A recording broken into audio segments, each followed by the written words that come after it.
భగవత్ శ్రీ రామానుజాచార్యుల తిరునక్షత్ర మహోత్సవాలు 2/5/2025 శ్రీ వైష్ణవ సాంప్రదాయంలో అత్యంత ముఖ్యమైన స్థానం శ్రీ రామానుజాచార్యుల వారిది.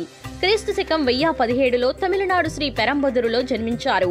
123 సంవత్సరాలు జీవించిన శ్రీ రామానుజాచార్యుల వారు విశిష్ట అద్వైత సిద్ధాంతకర్త. విశిష్ట అద్వైతం యొక్క భావం ఆత్మ అనేది భగవంతుని నుండి వేరు, కానీ భగవంతునిలో ఉన్న అంతర్భాగమని నమ్మడం. మోక్షానికి మార్గమైన ఓం నమో నారాయణ అను అష్టాక్షరీ తిరుమంత్రాన్ని ప్రజలందరికీ అందించిన వారు రామానుజులే.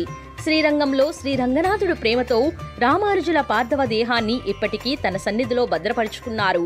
తిరుమల వెంకటేశ్వర స్వామివారికి శంఖచక్రాలను ఇచ్చిన దాత రామానుజులే. తిరుమల వెంకటేశ్వర స్వామివారి గురువు రామానుజులే. 1000 ఏళ్ల క్రితమే వైకుంఠం వీడి ఆదిశేషుడు రామానుజుడిగా హిందూ ధర్మాన్ని ప్రజల్లో పునఃప్రతిష్ఠ చేయడానికి వచ్చారని శ్రీ వైష్ణవుల ప్రగాఢ విశ్వాసం. రామానుజ దివ్య ఆజ్ఞ వర్తతాం అభివర్తత.